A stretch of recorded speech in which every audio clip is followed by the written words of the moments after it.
በስመ አብ ወወልድ ወመንፈስ ቅዱስ አሐዱ አምላክ አሜን። የቅዱስ ጳውሎስ ገድል ከክፍል 1 የቀጠለ።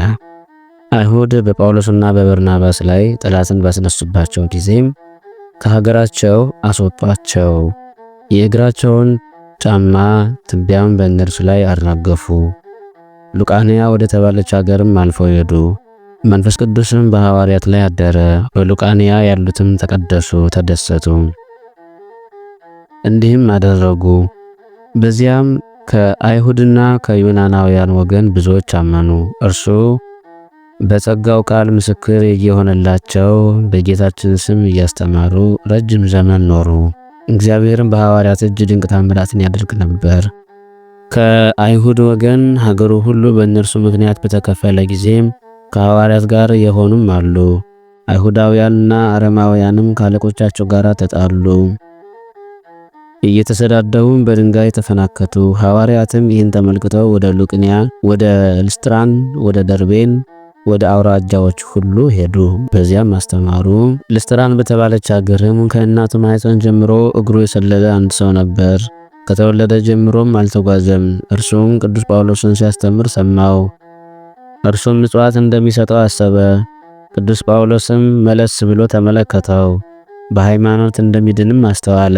በታላቅ ድምፅም በጌታችን በኢየሱስ ክርስቶስ ስም ተነስና በእግሮች ቀጥ ብለህ ቁም አለው። ያን ጊዜም ተነስቶ ሄደ። አሕዛብም ቅዱስ ጳውሎስ ያደረገውን ተመልክተው በሀገራቸው ቋንቋ አሰምተው ተናገሩ። አማልክት በሰው ተመስለው ወደ እኛ መጡ አሉ። በዚያ ሆነው እያስተማሩ ሳሉም አይሁድ ከአንጾኪያና ከኢቆንዮን መጡ። በእነርሱም ይከፉባቸው ዘንድ አሕዛብን መከሯቸው። የማኅበሩን ልቡናም አጠፉት።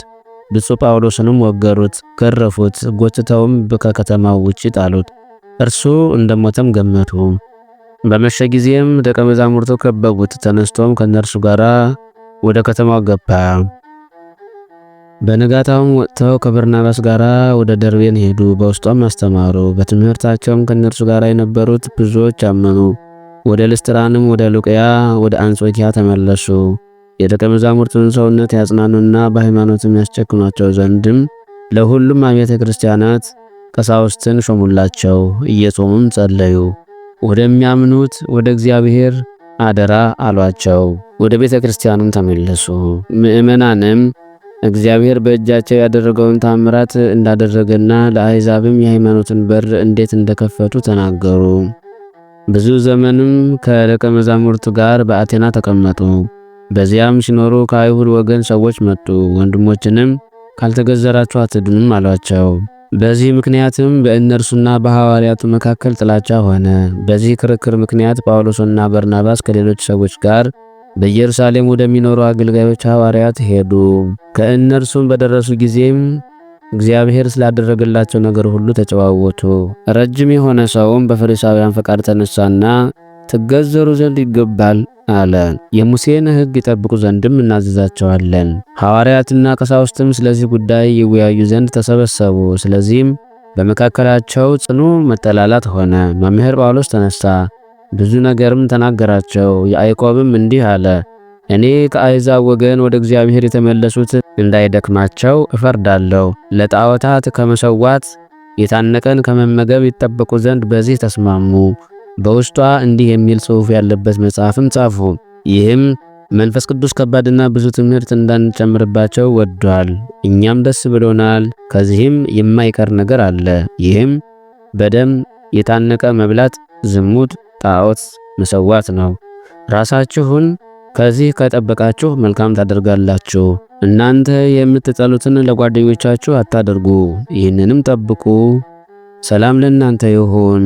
በእነርሱ ዘንድ ያለውን መጽሐፍም ከአይሁድ ወገን ለሚሆኑ ምእመናን ሰጡ። እነዚህም ይሁዳ የተባለው በርያሶንና ሲላስ ናቸው። ከጳውሎስና ከበርናባስ ጋርም ላኳቸው። አንጾኪያ ደረሱና ምእመናንን ሰበሰቡ። መልእክቱንም ሰጧቸው። አንብበውም በሲላስና በይሁዳ ትምህርት ተደሰቱ። ነቢያት ነበሩና። ሐዋርያት ጳውሎስና በርናባስም እያስተማሩ የእግዚአብሔርን ቃል እየሰበኩ በአንጾኪያ ተቀመጡ። ሲላስም ከሐዋርያቱ ከጳውሎስና ከበርናባስ ጋር ለማገልገል ጨከነ። በአንጾኪያም ቆየ። የእግዚአብሔርን ቃል ለብዙ ባዕዳን ፈጽሞ አስተማሩ። ከጥቂት ጊዜ በኋላም ጳውሎስ በርናባስን እንመለስና እንዴት እንዳሉ እናውቅ ዘንድ የእግዚአብሔርን ቃል የነገርናቸውን ወንድሞች እንጎብኛቸው አለው። በርናባስም ማርቆስ የተባለ ዮሐንስን ከእርሱ ጋር ይወስደው ዘንድ ይሻ ነበር። ጳውሎስ ግን አይሆንም አለ፣ በጵንፍልያ ትቷቸዋልና ከእነርሱ ጋርም ለአገልግሎት አልመጣምና። በርናባስም ሄደና ማርቆስን ወደ እርሱ አመጣው። አንዱ ከሌላኛው እስከሚለያዩ ድረስም በመካከላቸው ቁጣ ሆነ። በርናባስም ማርቆስን ከእርሱ ጋር ወሰደው። ወደ ቆጵሮስም ሄዱ። ሐዋርያው ቅዱስ ጳውሎስም ሲላስን መረጠው። ከአንጾኪያም መጣ። በሶርያና በኪልቅያም እስከ ደርቤንና እስከ ልስጥራ ድረስ አብያተ ክርስቲያናትን ያጸና ዘንድ ይዞር ጀመር። በዚያም አይሁዳዊት የምትሆን የአንዲት አማኝ መበለት ልጅ የሚሆን ደቀ መዝሙር ጢሞቴዎስ ነበር። አባቱ የጽር ሰው ነው። ሐዋርያው ጳውሎስም ጢሞቴዎስ ከኛ ጋር ይሄድ ዘንድ ወደደ። ወሰደውና በዚያ ቦታ ስላሉ አይሁድ ገዘረው። እነርሱም እንደ አባቱ እንደሆነ ያውቁ ነበርና በየሀገሩም ሁሉ ይዞሩ ነበር። ሐዋርያትና በኢየሩሳሌም ያሉ ካህናት ያዘዙትንም ምእመናንን ያዝዙ ነበር። ቤተ ክርስቲያንም በሃይማኖት ትጸና ነበር። ዘወትርም በቁጥር ትጨምር ነበር። ወደ አፍራቅያ፣ ወደ ገላትያ ምድር፣ ወደ ሚልዲያም መጡ። ወደ ጢሮአዳም ወረዱ። ከጥቂት ቀን በኋላም በጢሮአዳ በሌሊት በመቄዶንያዊ ሰው አምሳል ለቅዱስ ጳውሎስ ተገለጠለት። ቆሞም ማለደው፣ ከሲላስ ጋርም በእኛ በኩል እለፍ እርዳንም አለው። ከዚህ በኋላ በሰንበት ወጣን ሄድንም። ከኛ ጋርም ይህችን አገልግሎት የሚያገለግል ሉቃስ ነበር። በፊልሮስም ተቀመጠን። በዕለተ ሰንበትም ከከተማው ውጪ ወደ ባህሩ ዳር ወጣን። በዚያ የጸሎት ቤት ነበርና በዚያ ለተሰበሰቡ ሴቶችን ማስተማር ጀመርን። በዚያም እግዚአብሔርን የምትፈራ የትያጥሮን ነጋዴ በመካከላቸው ነበረች። ጳውሎስ የሚያስተምረውንም ታዳምጥና ትሰማ ነበር። ከሰው ሁሉ ጋርም ተቀመጠች። የእግዚአብሔር አገልጋዮች ሆይ እግዚአብሔርን የምትከተል አድርጋችሁኝ ከሆነ ወደ ቤት ግቡልኝ በማለት ተማጸነችን። ግድም አለችን።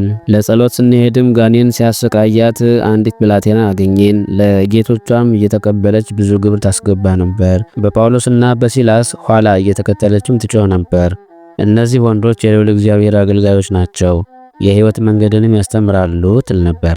ብዙ ቀንም እንዲህ አደረገች። ቅዱስ ጳውሎስንም መሰናክል ሆነችው። ቅዱስ ጳውሎስም መለስ ብሎ ርኩስ መንፈሱን አንተ ክፉ ጋኔን ሆይ በጌታችን በኢየሱስ ክርስቶስ ስም ከዚህች ሴት ትወጣ ዘንድ አዝዛለሁ አለው።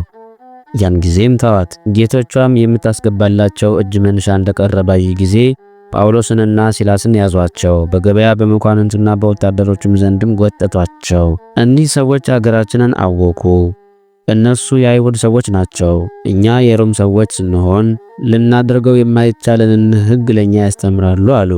ሕዝቡም መኳንንቱም ተሰበሰቡ፣ በብትር ይመቷቸውም ጀመሩ። ልብሳቸውን ቀደዱ፣ ብዙ ደበደቧቸው፣ እግሮቻቸውንም ከግንድ ጋር አሰሯቸው። መንፈቀ ሌሊት በሆነ ጊዜም ጳውሎስና ሲላስ ጸለዩ፣ እግዚአብሔርንም አመሰገኑ። የታሰሩትም ይሰሟቸው ነበር። ያን ጊዜም የእስር ቤቱ መሠረት ተናወጠ፣ የእስር ቤቱ በሮች ሁሉ ተከፈቱ፣ የታሰሩት ሁሉ ተደሰቱ። የእስር ቤቱ ጠባቂም ነቃ፣ በሮችም ሁሉ ተከፋፍተው በተመለከተ ጊዜም ሰይፉን መዘዘ፣ ራሱንም ይገድል ይወጋም ዘንድም ወደደ፣ እስረኞች ያመለጡ መስሎት ነበርና። ቅዱስ ጳውሎስም በሰውነት ክፉ አታደርግ፣ ሁላችንም በዚህ አለን በማለት አሰምቶ ተናገረ። መብራት አመጣና እየተንቀጠቀጠ ሄዶ ለጳውሎስና ለሲላስ ሰገደ። ወደ ውጭም አወጣቸው። ጌቶቼ ሆይ እድን ዘንድ ምን ላድርግ አላቸው። እነርሱ በኢየሱስ ክርስቶስ እመን፣ ተጠመቅ፣ አንተም ቤተሰብህም ትድናለህ አሉት። ለእርሱና ለቤተሰቡም የእግዚአብሔርን ቃል አስተማሩ። ያን ጊዜም በሌሊት ወሰዳቸው፣ ግርፋታቸውንም አጠባቸው። እርሱም ቤተሰቡም ተጠመቁ። ያን ጊዜም ወደ ቤቱ ወሰዳቸው፣ ማዕድም አቀረበ። እርሱም ቤተሰቡም ተደሰቱ፣ በጌታችንም አመነን። ሲነጋም መኳንንቱ አገልጋዮቻቸውን እነዚያ ሰዎች በሰላም ይሄዱ ዘንድ ፍቷቸው ብለው ላኩ። የእስር ቤቱ ጠባቂም መኳንንቱ ይፈቷቸው ዘንድ እንደላኩ ለጳውሎስና ለሲላስ ነገሯቸው። አሁንም በሰላም ሂዱ አሏቸው። ያን ጊዜም ከእስር ቤት ወጡ፣ ወደ ተሰሎንቄም ሄዱ። ሐዋርያትም ወደ ቤተ ክርስቲያን ገቡ። በውስጧም አይሁድ ነበሩ። በሰንበትም ከመጻሕፍት ያለውን ነገራቸው። ከእነርሱ የተነሳም አይሁድ አመኑ። ሌሎች አሕዛብም ተጣሏቸው። ከዮናናውያን ወገን ብዙ ሰዎች አመኑ። ዳግመኛም የታወቁ ብዙ ሴቶች ነበሩ። ያን ጊዜም አይሁድ በእነርሱ ላይ ተነሱባቸው። በዚያች ሌሊትም ህብል ወደ ተባለችው ሀገር መለሷቸው። ከአይሁድ ከዮናናውያንና ከታወቁ ሴቶችም ብዙዎች አመኑ። በተሰሎንቄ የሚኖሩ አይሁድም የእግዚአብሔር ቃል እንደሆነ አወቁ። ሐዋርያው ጳውሎስን ህብል በተባለች ሀገር አስተማረ። ወደዚያ መጥተውም ሰዎቹን አናወጧቸው። ከዚህ በኋላም ከእነርሱ ወጥተው ህብል ወደ ተባለች ሀገር ሄዱ። ይህችም ከአይሁድ ሀገር አንዷ ናት። በዚያም ስሙ ከዋርጥስ የተባለ ሰው በመንገዱ አገኘ። ቅዱስ ጳውሎስም የዚህች ሀገር ሰዎች የሚያመልኩትን ታውቃለህን? የምታመልኩት ምንድነው? አለው። ወፍንና ከወርቅ የተሰራ አሞራን ነው አለው። ቅዱስ ጳውሎስም የናዝሬቱ ክርስቶስ ወደ ሀገራችሁ አልመጣምን? ከደቀ መዛሙርቱስ የመጣ የለምን? አለው። ከዋርጥስም አዎ አልመጣም አለው። ወንድሜ ሆይ በግልጥ ንገረኝ አለው። እኔ ከመኮንኑ ከሉሲዮስ ወገን አንዱ ነኝና ያገኘሁትን ሁሉ አስር ዘንድ መጣው። ይገስጿቸው ዘንድም ወደ ካህናት፣ ወደ ሰዱቃውያን፣ ወደ ሕዝቡ አለቆች ወደ ኢቆንዮን እወስዳቸዋለሁ አለ። ዳግመኛም የአምላካችሁ በዓል የሚሆን መቼ እንደሆነ ልትነግረኝ እወዳለሁ አለው። ከዋርጥስም መለሰለት። ቅዱስ ጳውሎስንም ከተሰሎንቄው አለቃ ከመርኬዎስ ልጅ ከምናሴ ፈቃድ ካላገኘ እስከሚያገኝ ድረስ ወደዚያች ሀገር ይገባ ዘንድ ለማንም አይገባውም አለው። እነሆ 12 ወንዶችን ታገኛለህ፣ የሀገሩን ቅጽር ይጠብቃሉ። እንግዳ ከመጣና ወደ ሀገር ሊገባ ከፈለገም ወደዚያች ምኩራብ ይወስዱታል፣ ለዚያች ሀገር አምላክም ይሰውታል አለው። ነገር ግን ከእንግዲህ ተነስ፣ ወደ አቴናም ሂድ፣ 7 ቀንም በዚያ ተቀመጥ። ያም ባይሆን ከንጋት በኋላ 7ቱ ዕለታት እስከሚፈጸሙ ድረስ የሀገሩ ቅጽሮች ያስገባሉ። ከዚህ በኋላ ሂድና ከመርኬዎስ ልጅ ከምናሴ የፈቃድ ደብዳቤን ያዝ። ሳያውቅህም ወደዚያች ሀገር ትገባለህ። ለዚያች ሀገር አምላክም ይሰዋል። ለአምላክህ ደም ግባቱ ያማረ ሰው እንደሆንህ እመለከታለሁና የምታስገርምም ነህና አለው። ቅዱስ ጳውሎስም እውቀትንና ፍቅርን ከኔ ጋር አድርግ፣ እለብሰው ዘንድም በአንተ ላይ ካሉት ልብሶች አንዱን ስጠኝ፣ ከአንተ ጋርም ውሰደኝ፣ ወደዚያች ሀገርም አስገባኝ፣ መጽሐፉንም አሳየኝ አለው። ከሺህ አለቃ ከሊቀ ካህናቱ ከሐናንያና ከምኩራቡ ወታደሮች ተቀበሉ። ከዋርጥስም መለሰ፣ ያለመጠራጠርም ና እንሂድ አለው። መንገድ ካገኘሁም ወደዚያች ሀገር አስገባሃለሁ። ነገር ግን የሀገሩን የከተማውን በሮች ሳይዘጓቸው እንፍጠን ይከፍቱልናልና አለ። ፈጽሞ መሽቶ ነበርና ቅዱስ ጳውሎስም ከዚያ ሰው ጋር በሮችን ከመዘጋታቸው በፊት በፍጥነት ሄደ። ጠባቂዎች በሮችን ከዘጉ በኋላ ወደ ቤታቸው ይሄዳሉና። ከዚህ በኋላ የሀገር ሽማግሌዎች ጠባቂዎች ወደ ተቀመጡበት ወደ ታላቁ የብረት በር ይመለሳሉ። ቅዱስ ጳውሎስና ከዋርጥስም ከዚያች ሀገር እስከሚደርሱ ድረስ መንገዳቸውን ተጓዙ። የዚያች ሀገር ሰዎችም ፍጹም ከሃዲዎች ነበሩ፣ በደላቸውም የከፋ ነበር። በዓል ስለነበረም በምኩራብ ተሰብስበው ነበር። ቅዱስ ጳውሎስና ከዋርጥስም ወደ መጀመሪያው በደረሱ ጊዜ ተዘግቶ አገኙት። ሁለተኛውና ሶስተኛውም ተዘግቶ ነበር። ይገቡ ዘንድም ወደ ታላቁ የብረት በር ደረሱ። የከዋርጦስ ልብስም በቅዱስ ጳውሎስ ላይ ነበር። በዚያ በርም መብራቶች፣ ሻማዎች ይበሩ ነበር። የዘበኞች አለቃ አርዕጥቢን ቅዱስ ጳውሎስን ወደ ከተማው ሲገባ ባየ ጊዜም ከከዋርጥስ ጋር ያዟቸው። በዚህች ሰዓት ወደዚህች ከተማ የምትገቡበት ምክንያት ምንድን ነው? የአማልክቱን በዓል ታቃልላላችሁን? አላቸው። ከቆሙት ዘበኞች አንዱም የቅዱስ ጳውሎስን ፊት ተመለከተ። ይህ ሰው ከዚህች ሀገር ሰዎች አይደለም አለ።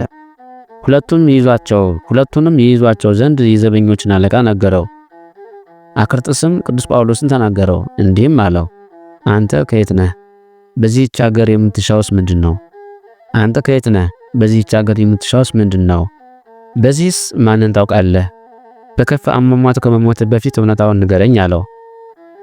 ቅዱስ ጳውሎስም በኢየሩሳሌም ከሹሙ ፍስጦስ ፊት ከሚቆሙት አገልጋዮች አንዱ ነኝ በማለት መለሰለት። 12 ሰዎችን እንደመረጠ በየቦታው ያስተምሩ ዘንድ እንደላካቸው ኢየሱስ ስለሚባለው ስለ ናዝሬቱ ሰው ሰምተናል። እርሱ የእግዚአብሔር ልጅ እንደሆነ ያምኑበት ዘንድ የመጣሁትም ከሰዱቃውያን ከካህናቱ አለቃ ከሐና ነው። ከእርሱም በየቦታው ያሉትን አስራቸው ዘንድ ስልጣን ተቀብያለሁ። ከደቀ መዛሙርቱ ወገን ካገኘሁትም ወደ ሊቃነ ካህናቱ ወደ ሕዝቡ አለቆች ወስዳቸውም ነበር አለው። አርስቶስም ቅዱስ ጳውሎስና ከዋርጦስን አሰራቸው፣ እስኪነጋ ድረስ ይጠብቃቸው ዘንድም ከተማሩት ወገን ለተሰሎንቄ ሰዎች ወገን ለሚሆን ጢሞቴዎስ ለተባለው ሰው ሰጣቸው። በነጋ ጊዜም ስለ እነርሱ ወደ ፌስጦስ እጽፋለሁ፣ ስለ ስራቸውም እጠይቃቸዋለሁ አለው። እርሱ እንደላካቸው ምስክር ይሆናል። ቃላቸው እውነት እንደሆነ እወቅ። ያን ጊዜም እኔ እፈታቸዋለሁ፣ በጎ ነገርም አድርግላቸዋለሁ። ይህ ካልሆነ ግን ጳውሎስን ለዚህች ሀገር ሰዎች አምላክ እንሰዋዋለን፣ ይህች ዕለት የአምላካችን በዓል ቀን ናትና አለው። ለዚህች ሀገር መንገድ መሪ የሆነው ከረዋጥስንም እንደ መደፋፈሩ የማደርግበትን እኔ ያውቃለሁ አለ።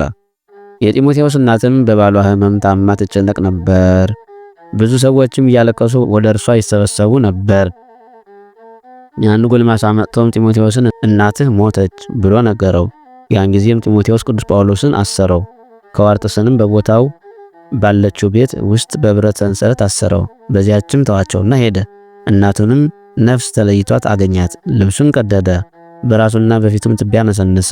በዚያም ብዙዎቹ ተሰብስበው ነበር። የሀገሩ ታላቅ ሴት ነበረችና። ቅዱሳኑ ጳውሎስና ከዋርጥስ ያሉበትን የእስር ቤትም እነሆ የእግዚአብሔር መልአክ ከፈተው። ሰንሰለቶቹም ከእጃቸውና ከእግራቸው ወደቁ። ሰም በእሳት ፊት እንደሚቀልጥም ሐብሎቹ ቀለጡ። የእግዚአብሔር መልአክም ጳውሎስ ሆይ አትፍራ፣ እኔ ካንተ ጋር ነኝ፣ ከበሽታህ ከችግርህ ሁሉ አድናለሁ። በዚህች ሀገር በአንተ ትምህርት የሚድኑ ብዙ ሰዎች አሉ። ተነስና የጢሞቴዎስ እናት ወዳለችበት ቦታ ሂድ፣ ልብስህን በፊቷ አድርግ። በዚህች ሀገርም በሕዝቡ ሁሉ ፊት የእግዚአብሔር ክብር ይገለጥ ዘንድ አለውና አለው። የእግዚአብሔር መልአክም ከእነርሱ ተለይቶ ሄደ። ቅዱስ ጳውሎስና ከዋርጥስም ተነሱ፣ እስረኞች ካሉበት ቤትም ወጡ። የጢሞቴዎስ እናት ወዳለችበት ቤትም ሄዱ። በዚያም ብዙ መብራቶችን ያበሩ ነበር። ጢሞቴዎስም ቅዱስ ጳውሎስንና ከዋርጥስን በሕዝብ መካከል ቆመው ተመለከተ፣ ፈጽሞም ፈራ። ቅዱስ ጳውሎስንም ከዚህ በፊት በፍጹም ድፍረት ያደረጋችሁት አይበቃችሁምን? ከቤቴ ትጠፉ ዘንድ ለምን ወደዳችሁ? በእናንተ ምክንያት ለፍርድ እወድቃለሁና የገጠመኝን ሐዘን አታዩምን? አለው። ነገር ግን በሕዝቡ መካከል ክርክር ስላስነሳችሁ ትጠፉ ዘንድም ሰንሰለታችሁን ስለፈታችሁ ሲነጋ እናቴን ከቀበርኩ በኋላ በእናንተ ላይ የማደርገውን ልቦናዬ የፈለገውን እኔ አውቃለሁ አለው። ቅዱስ ጳውሎስ መለሰ፣ ጢሞቴዎስንም እንዲህ አለው፣ አሁን ተነስ፣ በሕዝቡ መካከልም በቤትህ የሚደረገውን ደስታ ትመለከታለህ አለው። ያን ጊዜም ቅዱስ ጳውሎስ ወደ ሞተችው ሴት ቀረበ፣ መታጠቂያውንም ፈታ፣ በፊቷም አደረገው። ሕያዋንንና ሙታንን ለማዳን ወደዚህ ዓለም በመጣው በሕያው እግዚአብሔር ልጅ በናዝሬቱ በኢየሱስ ክርስቶስ ስም ክብርህ ይገለጥ ዘንድ የጢሞቴዎስ እናት ትዳን፣ ሕያው ትሁን። በእነዚህ ሕዝቦች መካከልም ስምህ ይገለጥ አለ። ቅዱስ ጳውሎስም ይህን ተናገረና ወደ በድኑ መለስ አለ።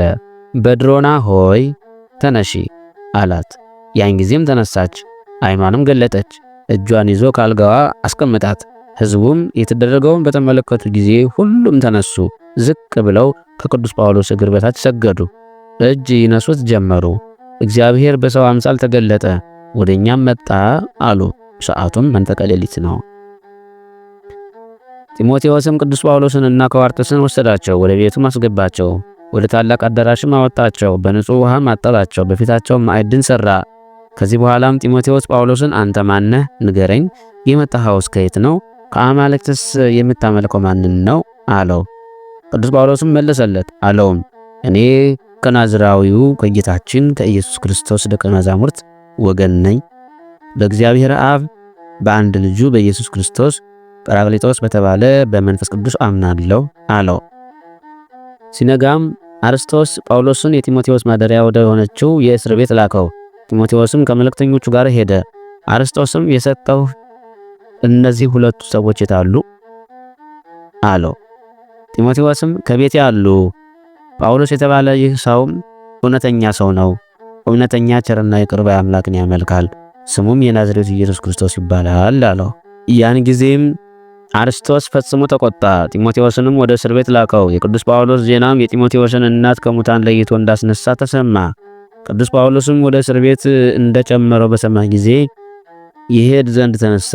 በድሮናም ያዘችው። ይሄድ ዘንድም አልወደደችውም። ይሄድ ዘንድም አልተወቸውም። አንተስ ሕዝቡ እንዳያዩህ ለዚህች አገር አምላክ ዛሬ እንዳይሰውህ ከእኔ ጋር ተቀመጥ አላቸው። ቅዱስ ጳውሎስ ግን አይሆንም አለ። ፈቃዷን ሊፈጽምም አልወደደም። ሕዝቡም ሁሉ ነፍስህን ለሞት አሳልፈህ ለመስጠት አትሻ ብለው ለመኑት። መንፈስ ቅዱስም ጳውሎስን ተነሳና በዚያች ሀገር መካከል ተመላለስ፣ በዚህች ሀገር ያምኑብሃል፣ ትምህርትህንም ይቀበላሉ፣ ይኸውም ዘላለማዊ የሆነ ድህነትና ሕይወት ነው አለው። ያን ጊዜም ቅዱስ ጳውሎስ ተነስቶ ወደ እነርሱ ሄደ። የምትሹኝ እኔ ነኝ። ከከዋርጥስ የምትሹት ምንድነው? በደሉስ ምንድነው?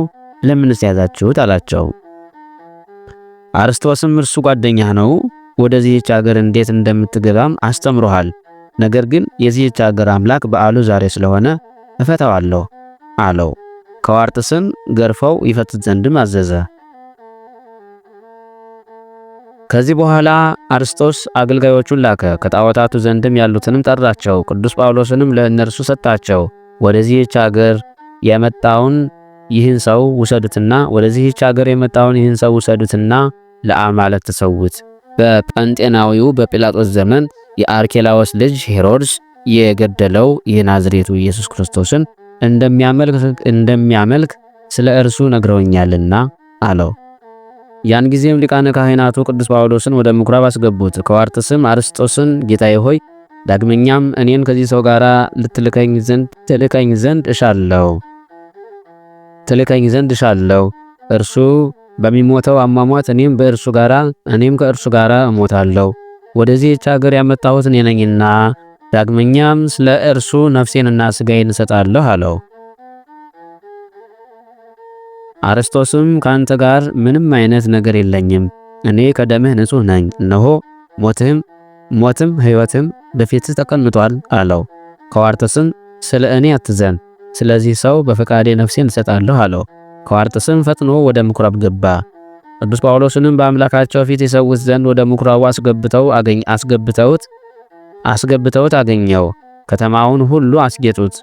ሕዝቡ ሁሉ በምኩራቡ ይሰበሰብ ዘንድም አዋጅ አወጀ።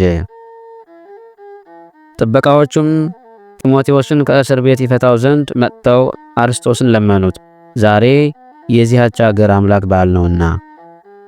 ያን ጊዜም ባለሟሎችን ላከ፣ ይፈትት ዘንድም አዘዘ። ያን ጊዜም አርስቶስ ከጥበቃዎችና ከሕዝቡ ሁሉ ጋር ተነሳ። ወደ ምኩራቡም ገቡ። በምኩራቡም እስከ በሩ ድረስም ሞሉ። ቁጥራቸውም ከሕፃናትና ከሴቶች ውጪ 1082 ናቸው። ከዋርጥስም ወደ ሊቃነ ካህናቱ ቀረበ። እኔም ከኢየሱስ ክርስቶስ ደቀ መዛሙርት አንዱ ነኝ፣ ጳውሎስ የሚሞተውን ሞት እኔም እሞታለሁ አላቸው። ጢሞቴዎስም ባየ ጊዜ በምኩራብ በካህናቱ ፊት ስለ ቅዱስ ጳውሎስ ይጋደል ዘንድ ሊነሳ ወደደ። ዳግመኛም እርሱ ወደ እነርሱ ቀረበና እኔም ቅዱስ ጳውሎስ የሚያመልከው የናዝሬቱ የኢየሱስ ክርስቶስ ደቀ መዝሙር ነኝ፣ ቅዱስ ጳውሎስም ያገኘው ዳግመኛም እኔን ያገኘኛል አለ። ያን ጊዜም አርስጦስ ተበሳጨ። እሳትና የዘግባ የሰንጵያ እንጨት ያመጡ ዘንድ አዘዘ። በዚያች ሀገር አምላክ የጣዖት ዙፋን ስር በምኩራቡ ውስጥ ጽኑ እሳትን ያነዱ ዘንድ አዘዘ። ዳግመኛም ከወርቅ ምስል ጋር እንዲያመጡት በእሳቱ ፊት ለፊት ካለው ዙፋኑ ያስቀምጡት ዘንድም አዘዘ። እንዳዘዛቸውም አደረጉ። አርስጦስም ሕዝቡን ተናገራቸው፣ እንዲህም አላቸው፣ ሕይወትና ሞት በፊታችሁ ነው። ሕይወትን የሚሻ ለዚህች ሀገር አምላክ ይስገድ፣ ያልሰገደ ግን በዚህች እሳት ይጣላል አላቸው። ያን ጊዜም ቅዱስ ጳውሎስ በምኩራቡ መካከል ቆመ፣ ወደ እሳቱም ቀረበ። የዚያች ሀገር ሰዎች እየተመለከቱትም ከምድጃው መካከል ቆመ። እኔ ልፈልጋችሁ ወደ ኢየሱስ ክርስቶስ መንጋ ልጨምራችሁ የመጣሁ የጠፋችሁ ሁለቱ በጎች ጢሞቴዎስና ከዋርጥስ ሆይ ወደዚህች እሳት ኑ፣ እናንተ የዚህች ሀገር ሰዎች መዳኛዎች ናችሁና እያለ አሰምቶ ተናገረ። ማመናቸውም በእናንተ ምክንያት ይሆናል አለ። ያን ጊዜም ጢሞቴዎስ ፈጥኖ ተነሳና በሕዝቡ መካከል ከእሳቱ ገባ፣ ከቅዱስ ጳውሎስ ጎንም ቆመ። ዳግመኛም ከዋርጥስ ይህንን በተመለከተ ጊዜ ወደ እሳቱ ተወረወረ። ያን ጊዜም በከዋርጥስ ላይ መንፈስ ቅዱስ አደረበት፣ የወርቁን የቅርጽ ምስልም ነጠቀው፣ በእሳት ጣለው። ያን ጊዜም ጳውሎስ ከዋርጥስና ጢሞቴዎስ እርስ በርሳቸው እጆቻቸውን ተያያዙ፣ በእሳቱ መካከልም ወዲያና ወዲህ ተመላለሱ። ሕዝቡም የተደረገውን በተመለከቱ ጊዜ እጆቻቸውን ከፍ አደረጉ፣ እንዲህም አሉ። በላይ በሰማይ በታች በመሬት ሁሉን ከያዘ ከእግዚአብሔር ጳውሎስ በስሙ ካስተማረለት ከልጁ ከኢየሱስ ክርስቶስና ጰራቅሊጦስ ከተባለ ከመንፈስ ቅዱስ በቀር ሌላ አምላክ የለም አሉ። ቅዱስ ጳውሎስ ጢሞቴዎስና ከዋርጥስም በእሳቱ መካከል ቆመው ነበር። በእሳቱ መካከልም እጆቻቸውን አመሳክለው የሀገሩ ሰዎች እስኪመለከቷቸው ድረስ እጆቻቸውን በትዕምርተ መስቀል ዘረጉ። ቅዱስ ጳውሎስንና ከእርሱ ጋር የነበሩትን በእሳት መካከል በተመለከቱት ጊዜም ያለቅሱ ጀመር። የኢየሱስ ክርስቶስ ሐዋርያ ሆይ እኛ ከእግዚአብሔር አብ ከልጁ ከኢየሱስ ክርስቶስ በአመኑበት በቅዱሳን አድሮ ታምራቱን በገለጠ በመንፈስ ቅዱስ እናምናለን። ከዚህ እሳት መካከል ተወጣ ዘንድ እንለምንሃለን ብለው ወደ ቅዱስ ጳውሎስ ተማጸኑ። ያን ጊዜም ቅዱሳን የሆኑ ጳውሎስ፣ ጢሞቴዎስና ከዋርጥስ ከመከራው ምንም ሳይነካቸው ከእሳት መካከል ወጡ። በልብሳቸው የእሳት ሽታ እንኳን አልነበረም። ስጋቸው ወይን እንደጠጣ ሰው ደስተኛ ነበር እንጂ። ከዚህ በኋላ አርስቶስ ወደ ቅዱስ ጳውሎስ ቀረበ፣ ከእግሩ በታች ሰገደ። የእግዚአብሔር አገልጋይ ሆይ ይቅር በለኝ፣ በቅድስና ፊት ያደረግኩትን ክፋት ሁሉ አታስብብኝ አለ። ቅዱስ ጳውሎስም እጁን ያዘውና አስነሳው። እግዚአብሔር ኃጢአትህን ይቅር ይበልህ፣ ወልድም አበሳህን ያስወግድልህ፣ መንፈስ ቅዱስን በደልህን ይሰውርልህ አለው። ያን ጊዜም አርስቶስ ከባለ ማሎቹ ጋር ፈጥኖ ገንዘቡን ሁሉ አወጣ። ለድሆች፣ ለምስኪኖች፣ ለደካሞችና ላጡት ሁሉ መጸወተ። የቅዱስ ጳውሎስ ደቀ መዝሙርም ሆነ። እርሱ ጢሞቴዎስና ከዋርጦስም እንዲሁ ሆኑ። የቅዱሳን ሐዋርያት አምላክ ልዑል እግዚአብሔር ስሙ የተመሰገነ ይሁን፣ ዛሬም ዘወትርም ለዘላለሙ አሜን።